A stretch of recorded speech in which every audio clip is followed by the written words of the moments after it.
Bien bonsoir les amis, encore une nouvelle vidéo. Cette fois la vidéo va être différente. Aujourd'hui, comme promis, comme je vous ai dit, pour ceux qui ont vu la vidéo de Mommy Longlegs versus Huggy Wuggy, ou l'inverse, ça dépend comment vous voulez le dire.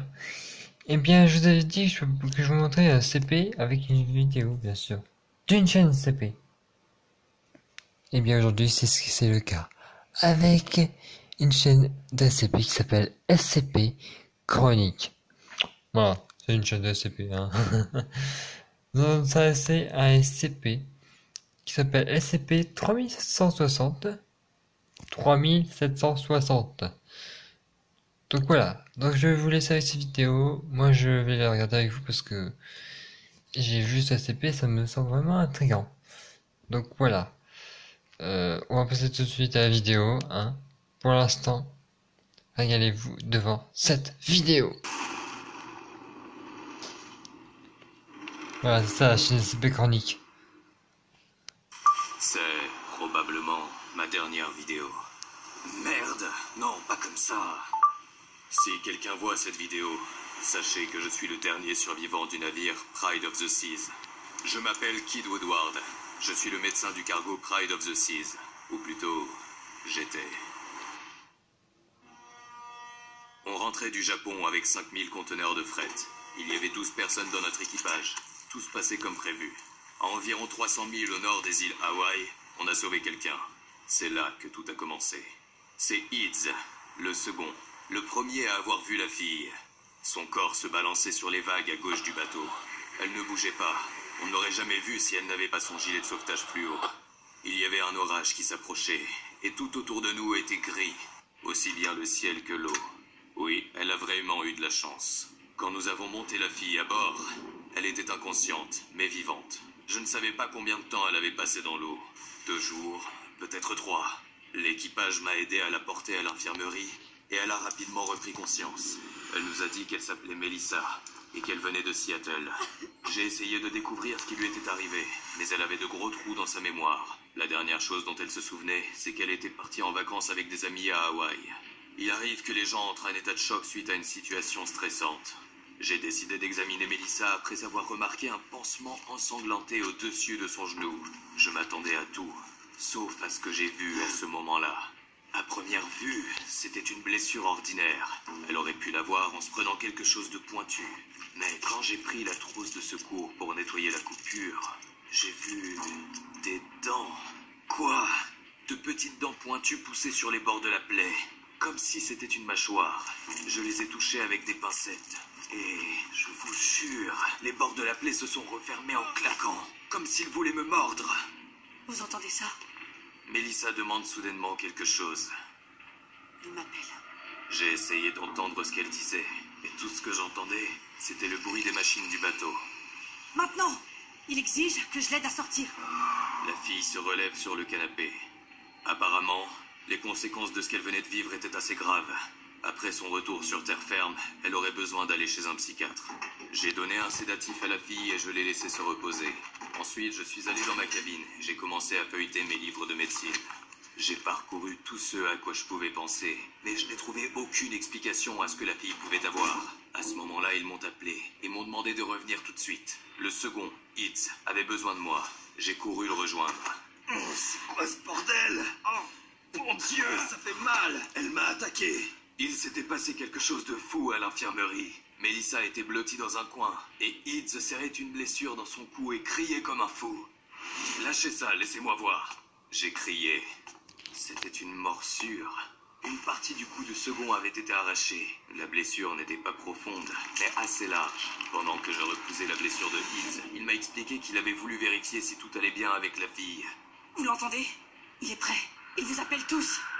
C'est là qu'il avait vu l'étrange blessure sur sa jambe. Il s'est penché pour l'examiner, et à ce moment-là, elle l'avait mordu avec sa jambe.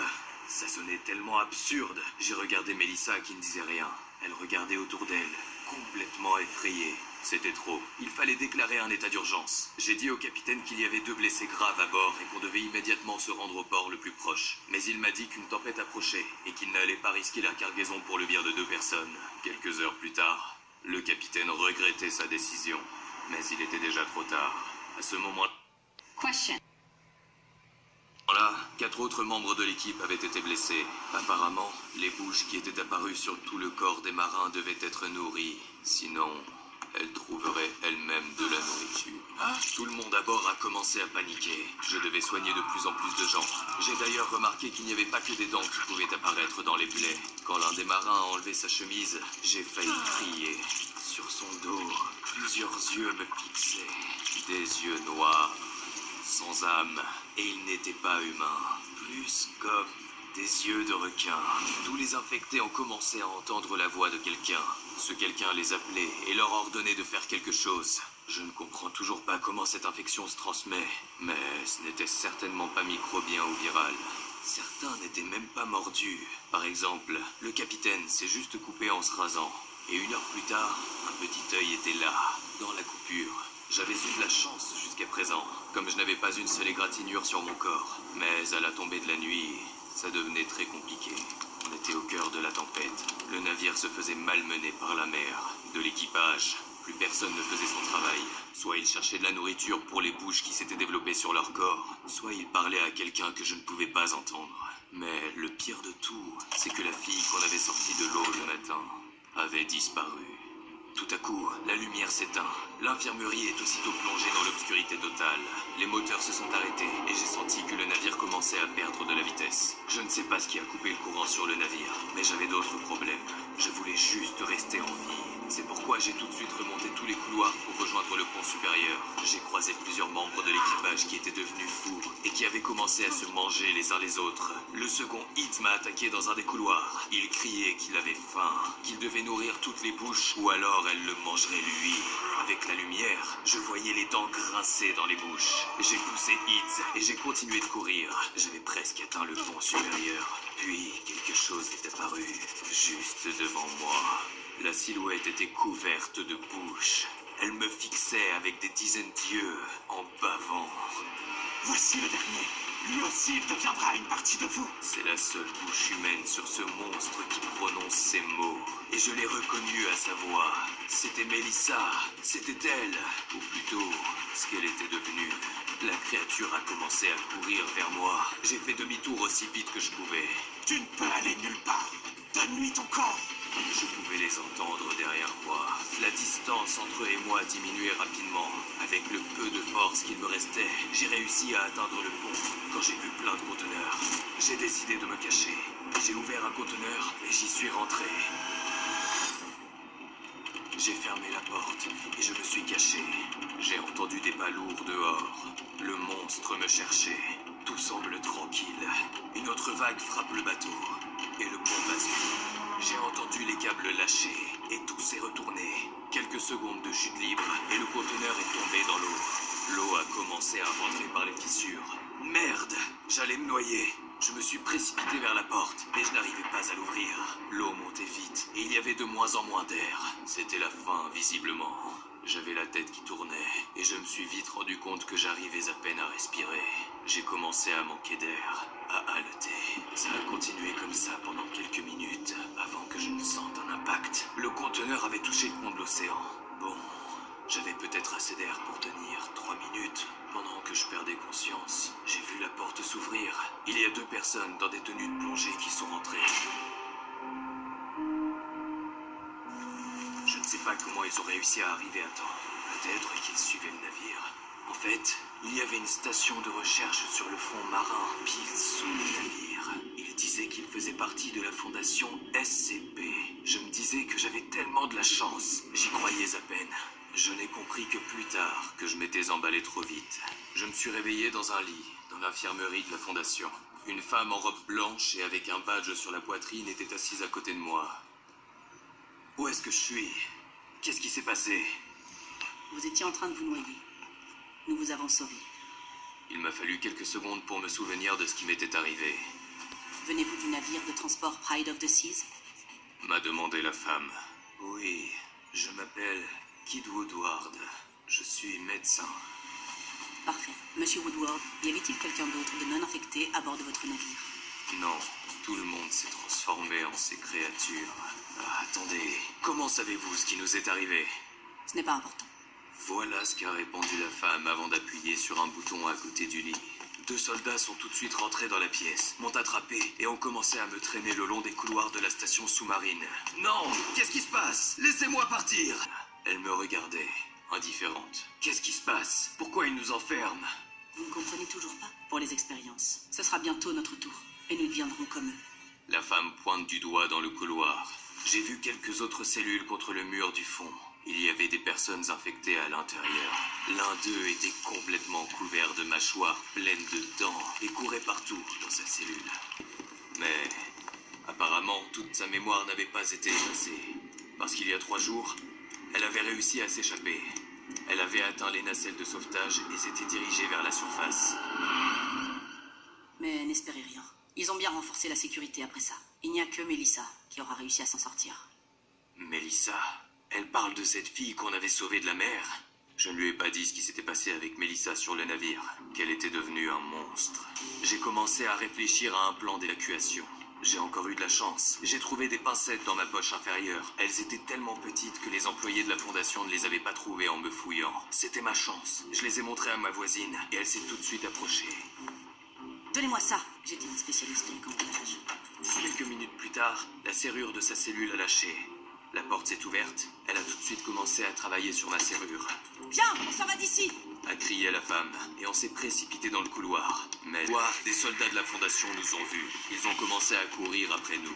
Merde, je ne voulais pas mourir là-bas. Le chemin vers les nacelles de sauvetage a été coupé, et on a donc fui dans une autre aile du bâtiment, à un étage inférieur.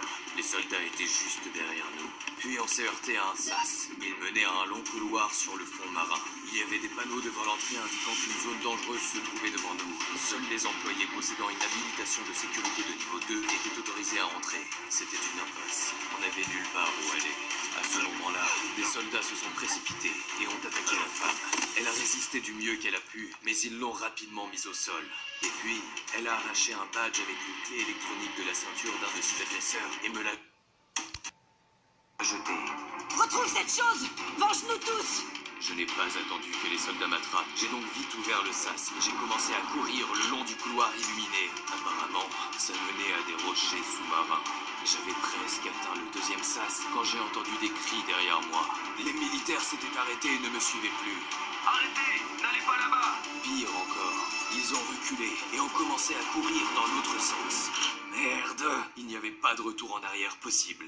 Je devais continuer à avancer.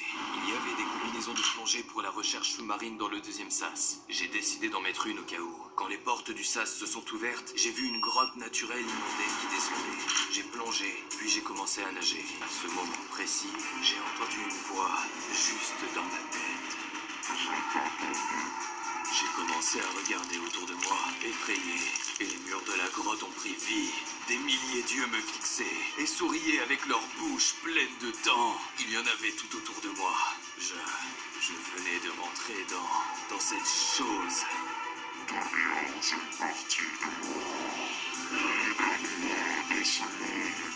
La voix dans ma tête me donnait des ordres, et j'avais l'impression que je ne pouvais pas lui désobéir. La voix dans ma tête me donnait des ordres, et j'avais l'impression que je ne pouvais pas lui désobéir. Là, j'ai remarqué un mouvement dans l'une des grottes menant à la chambre. Une énorme créature semblable à un homme, mais couverte de mâchoires pleines de dents de la tête aux pieds en est sortie. Un deuxième monstre est apparu d'une autre grotte. Ils m'ont coupé la sortie.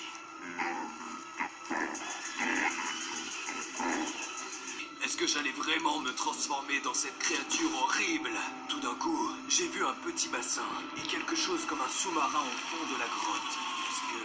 C'était ma chance pour m'en sortir.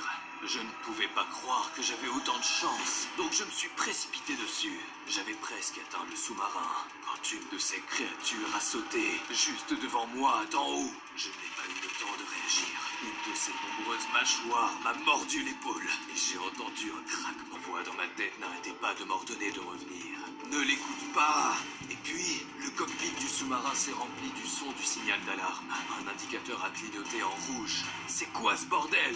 Oh non, sérieusement? Le sous-marin tombait en panne. Je pouvais voir des pièces tomber de partout. Allez, encore un peu!